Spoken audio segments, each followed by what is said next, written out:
Bonjour, bonjour à tout le monde. Bonjour, salut. Bonjour, bonjour, bonjour. Bonjour, bonjour à tout le monde qui sont là. Manifestez-vous. Nous allons parler sur un sujet, je dirais, controversé, un peu sorti de l'ordinaire, comme je l'ai titré là. Bonjour ma soeur, Princesse Chelsea. Je veux aussi le coach William. Bonjour à tout le monde, bonjour à tous et toutes ceux qui vont nous rejoindre pour cette petite exhortation, bien enseignement, comme vous voulez. Nous allons parler aujourd'hui, comme je l'ai titré, les satans, les diables et les symboles du serpent. Voilà, peut-être beaucoup seront choqués. Pour bien préciser les choses, je ne suis pas là pour faire l'apologie de ce qu'on appelle les satans, les diables, les serpents. Non, c'est juste pour éclaircir la lanterne de notre lanterne en fait, parce que je suis aussi concerné. Parce que quand on enseigne, quand on donne une connaissance, ça veut dire qu'on s'enseigne aussi nous-mêmes. Parce que, comme un dicton dit que l'enseignement est fait par l'enseignant et les élèves.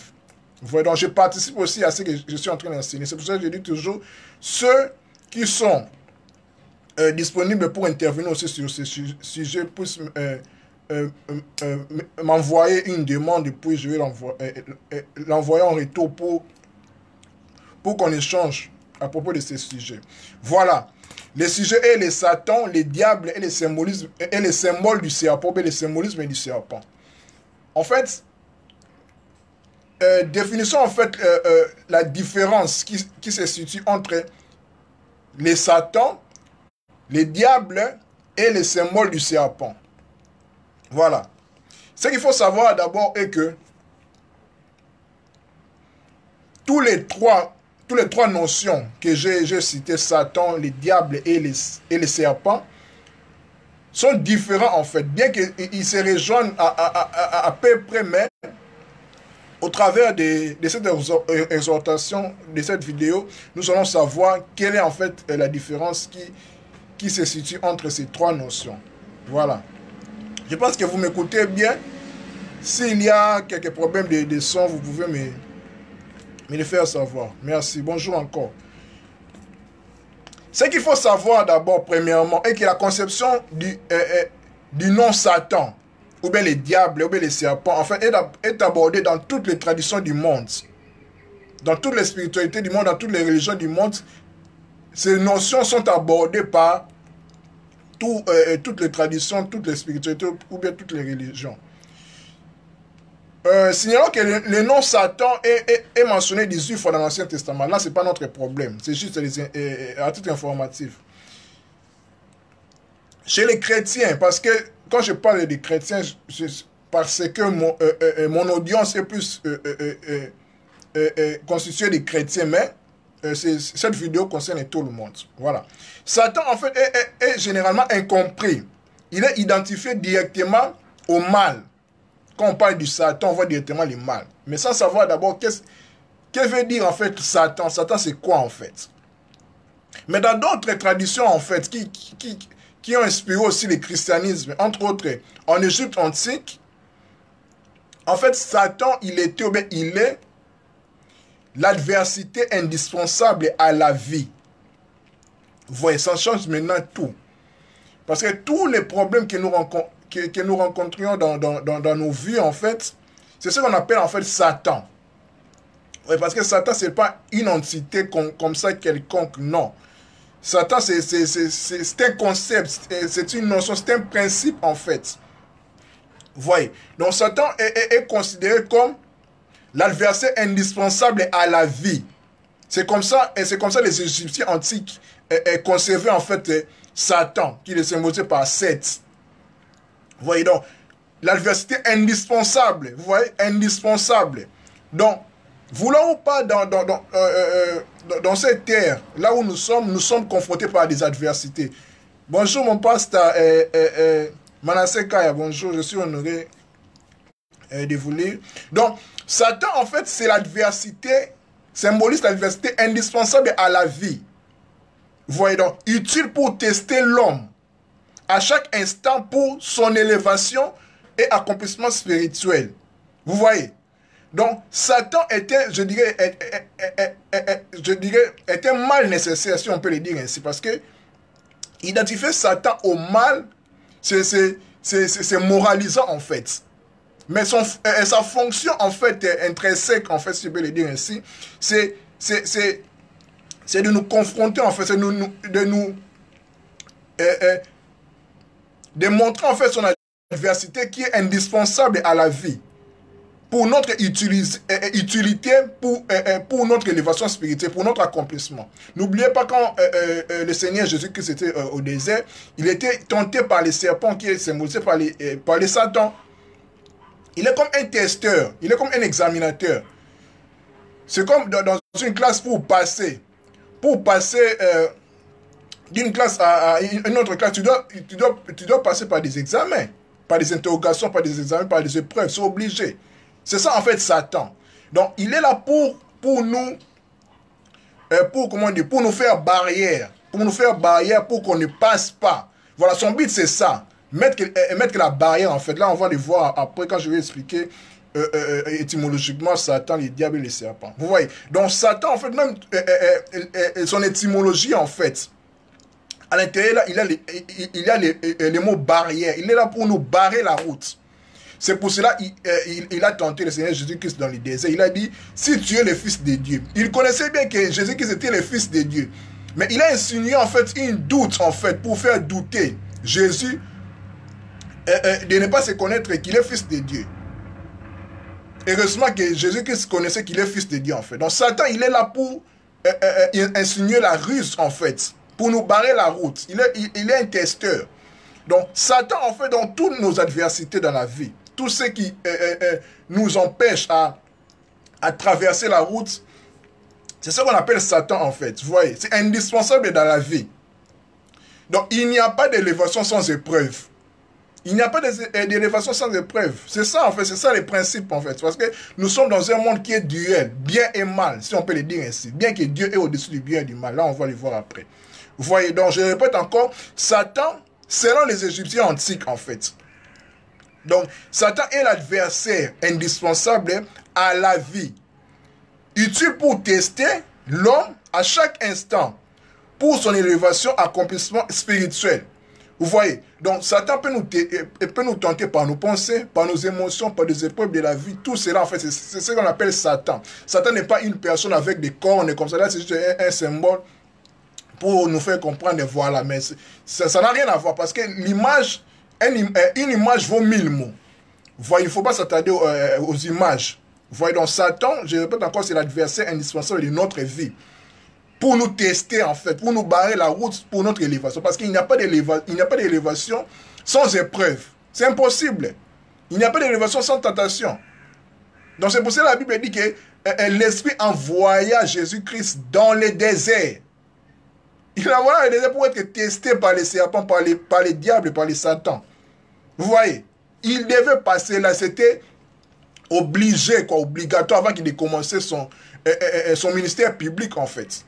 Tu dois être éprouvé, nous devons être éprouvés par les satans, par les diables, qui peut être nos pensées, nos désirs négatifs, tout ce qui vient comme nous, pour nous barrer la route, pour nous faire traverser en fait dans l'autre côté pour notre élévation et puis voilà. Donc Satan est un non-fonction. Ça veut dire que tout le monde peut incarner en fait Satan. Parce que c'est un non-fonction en fait. C'est un non-fonction. Vous voyez. Donc, des œuvres qu'on est en train de faire, des émotions, tout ça, on appelle ça par exemple satanique. Tu es satanique. Tu vois, donc tout le monde peut incarner Satan. Parce que c'est un non-fonction. Satan c'est un principe en fait. C'est une entité surhumaine. Vous voyez. Donc, continuez. Donc aussi, toujours dans l'Égypte antique, parce que nous sommes en train de parler de ça, donc il y a une différence considérable entre, bon, Seth et Apophis. En fait, ça symbolise, en fait, Seth, c'est ce qu'on appelle Satan, et Apophis, c'est les serpents, en fait. En fait, Apophis, c'est lui qui symbolise, en fait, l'équilibre de l'univers, parce que le bien ne peut pas exister sans le mal. Dans ce monde-là où nous sommes, vous voyez, dans les œuvres du diable, On va voir les diables. Là, je suis en train de parler de Satan et puis je vais définir les diables en fait après. Ok, bonjour Bitjoin. Vous voyez. Donc, nous le voyons en fait, ce que nous sommes en train de dire, comme je l'ai dit dans l'adversité. Quand nous lisons les livres de Job, c'est une histoire en fait, c'est drôle quoi. On croirait que Dieu et Satan ont fait un complot pour comment dire, pour faire tomber Job quoi. Mais il faut savoir que le livre de Job est un livre poétique. C'est juste symbolique en fait. Ça rejoint ce que je suis en train de dire, que Job a subi en fait l'adversité indispensable de sa vie. Voyez ce qui s'est passé dans la vie de Job. Donc Dieu a permis au Satan en fait. Quand Dieu s'est réunisé avec son assemblée, Satan était au milieu là. Vous voyez, il était au milieu. Donc comme on dit en lingala, Nzamena Satan basa likopa. Vous voyez, ça paraît un peu drôle, mais c'est ça en fait, c'est ça le principe. Pour maintenir l'équilibre. Donc comme je l'ai dit, il n'y a pas d'élévation sans tentation, sans épreuve. C'est ce qu'on appelle la fête Satan. Vous voyez. Continuez. Donc, dans sa fonction intrinsèque, comme je l'ai dit, le Satan travaille avec les seigneurs, entre autres avec les livres de Job. Donc, il travaille avec les seigneurs dans une étroite intimité pour conduire l'homme à l'image et à la ressemblance divine. Vous voyez, donc Satan je dirais, était bien nécessaire ou bien mal nécessaire. Ça dépendra du rôle aussi, de la part de la responsabilité de l'homme. Comment il accueille en fait ce que Satan lui propose. Vous voyez. Donc le Seigneur et le Satan travaillent en intimité. Nous le voyons dans le livre de Job. Ça paraît un peu drôle, bizarre, mais c'est ça en fait. Parce que ici nous voyons que la notion, le bien et le mal même s'obscurcissent en fait. Parce que Dieu en fait est au-delà du bien et du mal. Vous voyez, Dieu est au-delà du bien et du mal. Donc Satan est le Seigneur et Dieu en fait travaille en intimité. Pour notre évolution, parce qu'il ne peut pas avoir d'élévation sans épreuve. Ces épreuves-là qu'on appelle en fait Satan. Les tentations, j'ai donné l'exemple de Job et de Jésus dans les déserts. Maintenant, définissons en fait Satan étymologiquement, en fait, pour nous faire comprendre. Parce que le mot Satan, en hébreu, on dit shaitan. En arabe, shaitani, tout ça, comme vous voulez. Satan, Satana, Seth en Égypte. En fait, j'ai retenu, en fait, en hébreu, en fait, c'est plus explicatif. En fait, Satan est composé de 3 lettres, en fait. Shen, tête et nun. Ici, nous voyons au milieu, en fait, la lettre T. En hébreu, tête, ce qui veut dire bouclier. Et puis, ça reste chaîne et nun, c'est chaîne. Bon, je ne vais pas vous amener dans trop de grammatique et hébreu, c'est pas assez important. Mais pour vous faire comprendre que, ici, on explique que il y a la notion de bouclier et de la denture. Nous voyons ici que Satan, dans son côté aussi mal, il est là pour nous, comment je peux le dire, pour nous mordre aussi. On le symbolise à la Genèse avec les serpents pour mordre en fait l'humanité. Vous voyez, donc Satan symbolise la denture. Donc l'homme doit lutter avec elle, en fait, avec cette denture, avec Satan, non contre elle. Vous voyez, donc en nous aussi, on a cette notion-là de Satan. Vous voyez, donc l'homme est bien et mal aussi. Il y a les divins, il y a aussi les Satan dans l'homme. Bonjour, ma grande sœur Sami Bapoupa. Vous voyez, donc Satan, donc l'homme doit lutter avec le Satan, mais non contre elle. Vous voyez, parce que il est essentiellement en l'homme. Vous voyez, l'homme a un côté mal et un côté bien, si on peut le dire ainsi, bon et mauvais. Il a les divins, il a les Satan. C'est pour ça que je dis que Satan est une non-fonction. Tout le monde peut incarner Satan par ses émotions, par son par ses motivations, tout cela. Vous voyez. Donc, ce que l'homme appelle mal, en fait, doit être vaincu par le bien. Parce qu'on ne combat pas le mal. On ne peut pas combattre le mal. Même si tu combats le mal ne va pas, comme on dit, ne peut pas disparaître. On chasse le mal par le bien. C'est ça que les alchimistes disent, en fait, c'est transformer les plombs par l'or. voyez, les métaux, en fait, vils qui ne servent à rien, à l'or, en fait. C'est ça le travail des alchimistes. Voyez, nous devons être éprouvés pour que l'or soit et de la valeur, en fait. Il doit être éprouvé par le feu. C'est le travail alchimique. Donc, on doit le travailler aussi en nous. Donc, on doit chasser le mal par le bien. Qui dit bien, dit l'amour, en fait. Parce que l'amour est plus que la mort. L'amour est la chose la plus magnifique, la plus importante de l'univers. Parce que l'amour est immortel. Il est immortel parce que Dieu est amour. Vous voyez. Donc, Satan est le gardien de chaque étape croissante de l'humain. Comme je l'ai dit, en fait. Pour passer d'une étape à l'autre, il faut être examiné. Il faut passer par l'examinateur. L'examinateur, là, c'est Satan.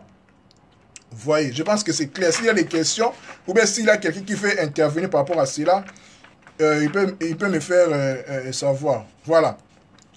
Donc, maintenant, on va comprendre, en fait, les diables. En fait, la notion du diable, ça veut dire quoi? Là, on vient de terminer de Satan. Après, nous allons parler du symbolisme et du serpent. En fait, les diables interviennent comment? La notion du diable intervient comment? En fait, quand l'homme donne au Satan les pouvoirs, donc, quand l'homme, quand je dis Satan, quand je l'ai dit, c'est l'adversité, une expression de nos vies, des épreuves, tout cela.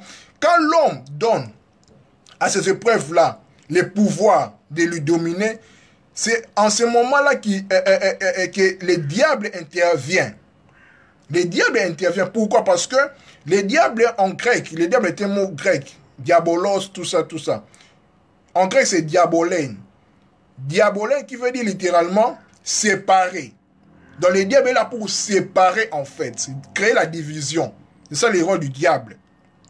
Vous voyez? Donc au lieu que l'homme intègre ce qu'il a comme épreuve, ce qu'il a comme Satan en lui, pour le travail, comme j'ai donné l'exemple des alchimistes, c'est transformer les métaux vils en or, le plomb en or, l'homme se laisse engouffrer par ces problèmes, et puis par là, c'est le diable intervient pour créer la séparation, en fait. Parce que le but de l'homme doit être équilibré, en fait, doit créer l'harmonie en lui. Le diable maintenant viendra pour séparer l'homme, en fait. Séparer l'homme, parce que l'homme en lui, il est tout, en fait. Il va créer la division en l'homme. D'abord, parce que toute division qui se crée à l'extérieur, c'est d'abord à l'intérieur de l'homme. Parce que c'est l'intérieur qui influence l'extérieur. Donc le diable est là pour séparer. Le diable intervient quand l'homme se laisse dominer par les Satan, par tous les problèmes de la vie, toutes les épreuves de la vie qui est indispensable pour lui, pour son élévation. Au lieu que l'homme intègre en ça, travaille sur ça pour le vaincre par le bien, par l'amour. Quand l'homme donne ce pouvoir-là, il laisse intégrer c'est Satan en lui, c'est par là que le diable, la notion du diable intervient comme séparation, en fait. Diabolène, donc les diables, diabolos, séparation. Donc il est divorce en l'homme. Il n'est pas un, en fait. Il est mâle et féminin, donc il s'est séparé, en fait. Il a séparé. Je pense que je suis clair par rapport à cela. Voyez. Quand nous lisons les paraboles du fils prodigue, Luc 15, en fait, ce que j'ai compris, en fait, le fils prodigue, en fait, c'est l'homme. C'est l'homme, en fait, l'humanité, nous. Mais l'autre fils là qui s'est fâché en fait quand le fils prodigue est revenu, son père l'a accueilli, a festoyé avec lui pour son bien. En fait, le fils là en fait c'est le Satan en fait. Il ne voulait pas que l'homme retourne en fait, faire sa repentance. Il est là pour diviser en fait l'homme et son père et son Dieu et son côté divin qui est en lui. Vous voyez? Donc c'est ça le rôle du diable. Vous voyez, donc Satan, diable, il y a la différence. Donc le diable découle de Satan. Donc je pense que c'est clair. S'il y a des questions, s'il vous plaît, ou bien quelqu'un qui veut intervenir, donc vous êtes libre de le faire. Vous voyez. Donc, après avoir parlé du Satan, du diable, maintenant nous allons parler du symbolisme et du serpent. En fait, le serpent, comme vous le savez, le serpent est un animal, est un animal que tout le monde craint en fait. Mais il faut pas oublier que le serpent, c'est l'animal, comme la Bible dit, c'est l'animal le plus intelligent, le plus rusé de tous les vivants, comme la Bible dit, de tous les vivants en fait, et de l'humanité et des animaux. C'est le serpent qui est le plus rusé, c'est le serpent qui est le plus intelligent, c'est le serpent qui connaît beaucoup de mystères. Vous voyez? Donc c'est le serpent en fait, c'est pour cela que vous verrez qu'il est adulé dans toutes les traditions du monde. Les serpents, vous verrez avec les Égyptiens, avec le troisième œil, les serpents comme ça. dans toutes les traditions, en fait. D'ailleurs même, pour revenir dans le christianisme, les maîtres Yoshua, Jésus-Christ lui-même dit qu'il est le serpent que Moïse a élevé au désert. Quand vous lisez Jean 3. De la même manière que Moïse a élevé le serpent, c'est la même manière que aussi le Fils de l'homme sera élevé. Chose aussi presque drôle en fait. Donc quand on prend le mot serpent en hébreu qui veut dire nakash, et le mot machia, on fait en fait les calculs en fait, parce que l'hébreu est une langue alphanumérique. Donc les lettres sont en fait les chiffres. Donc Nakash qui est le serpent et Machia qui est le Messie de Christ, donc 358. Ils ont la même valeur numérique. Donc quand Christ dit qu'il est le serpent de Moïse, ça veut dire quand on dit serpent de Moïse, c'est un serpent des reins de bronze. Les reins ou les bronzes, c'est la même chose avec les serpents. Donc il est le serpent des serpents. C'est pour cela qu'il dira que soyez prudents comme les serpents. Vous voyez? Donc le serpent n'est pas un animal à craindre. Il est animal, en fait, de connaître, en fait, de percer son mystère. C'est pour cela qu'il est fascinant dans tous les mystères. Donc, c'est l'animal, je dirais, qui est le plus utilisé, quoi, qui est le plus médité parmi tous les animaux, en fait.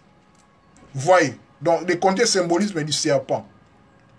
Vous voyez ce que je veux dire? Donc, Jésus-Christ est le serpent des serpents. Parce que les serpents et Messie, ils ont la même valeur numérique en hébreu qui est 358. Dans Jean 3, vous allez lire. Donc, le Christ, Jésus-Christ, s'identifie au serpent de Moïse. Donc, c'est en fait ça, quoi.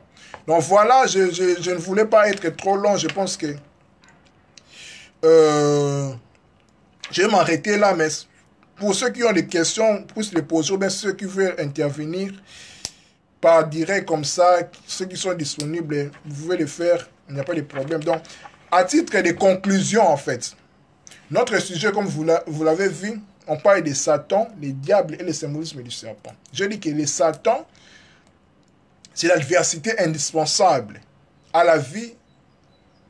Il est utile pour tester l'homme vers son évolution, vers son accomplissement divin. C'est ça le rôle du Satan, qu'on appelle le mal. Ok. En fait, le mal n'existe pas. En fait, le mal n'existe pas. Le mal, c'est juste ce que nous donnons, en fait, comme nos jugements de valeur, nos appréhensions, en fait, pour différencier avec les biens. Parce que Dieu est au-delà du mal. Parce qu'il est dit même dans sa parole que, en toutes circonstances, rendez-moi grâce. Tout concourt au bien de ceux qui aiment Dieu. On dit tout concourt au bien. Même ce que tu vas traverser comme mal, ce que tu vas appeler comme mal, c'est bien en fait avec Dieu. Donc les biens et les mal, chez Dieu, ça n'existe pas. Le bien et le mal, ça découle de la dualité, en fait. Mais Dieu est un. Dieu habite dans l'absolu. Tout est tout, en fait. Tout est relié. C'est ça, en fait, Satan. Je vais donner l'exemple avec la tentation, je dirais, de Job. Dans Job, comment Dieu a comploté avec les Satan pour le faire chier. Puis on a vu les résultats. Job a été remis dans tous ses états, dans tous ses droits, dans toutes ses richesses. Donc il était là pour éprouver en fait Job, pour barrer la route à Job, pour son accomplissement divin. Je donne aussi l'exemple de Jésus-Christ dans le désert. Il était tenté par ses pensées, par penser, tout ça. Je donne l'exemple de Satan, c'est les pensées, c'est les émotions. Voilà quoi, il est là pour nous barrer la route, pour nous éprouver. Il est comme l'examinateur vers l'élévation. Comme je l'ai dit, il n'y a pas d'évolution sans tentation.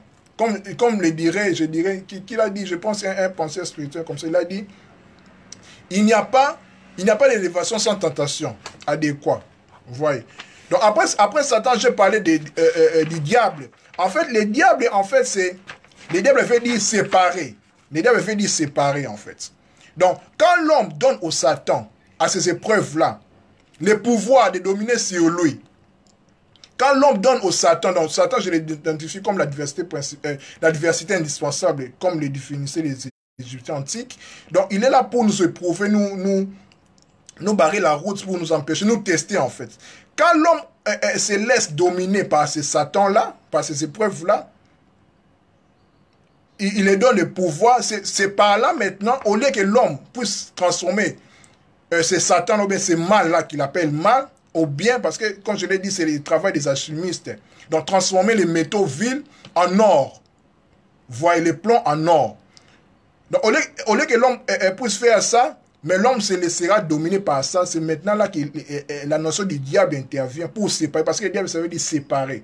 Donc, au lieu que l'homme retrouve son équilibre pour travailler avec ce qu'il appelle mal, là, pour retrouver son équilibre, en fait, devenir un comme il est un, maintenant le diable interviendra. Parce que c'est l'homme qui donne au diable ou bien au Satan le pouvoir de dominer sur lui, le pouvoir qu'il a sur lui. Vous voyez, parce que l'homme est plus que le Satan, plus que le diable. C'est pour cela que le diable est jaloux l'homme. Parce que Dieu a donné l'homme la part de responsabilité, la gérance de l'univers. Parce que l'homme est la couronne de la création. C'est par là que le Satan... exactement, c'est ça aussi, Rabin Tela. C'est ça aussi, ça va de même aussi, exactement, merci. Vous voyez donc, diable, ça veut dire séparer. Ça découle de Satan, comme je l'ai expliqué. Et puis je vais donner l'exemple de Luc 15, l'enfant prodigue. En fait, l'enfant prodigue là, qui est revenu, après avoir dépensé tout cela, c'est l'homme en fait, c'est nous, c'est l'humanité. Et l'autre enfant là, c'est en fait, c'est le Satan, qui ne veut pas que l'enfant retourne vers son père, faire la repentance. C'est seulement pour diviser, en fait, pour créer les divisions, pour séparer. C'est ça les diables. Et puis je vais parler du symbolisme du serpent, que j'ai assimilé à Machia, parce que le serpent en hébreu, ça veut dire Nakash, qui a la même valeur numérique avec Machia, qui est 358. Vous pouvez lire dans Jean 3, le Christ s'identifie au serpent de Moïse. De la même manière que Moïse a élevé le serpent au désert, c'est la même manière aussi que Christ sera élevé. Parce que le serpent des reins, le serpent de bronze, en hébreu, c'est Nakash Narochet, ce qui veut dire seulement serpent de serpent. Parce que les reins et les bronzes, c'est les serpents, en fait. Vous voyez.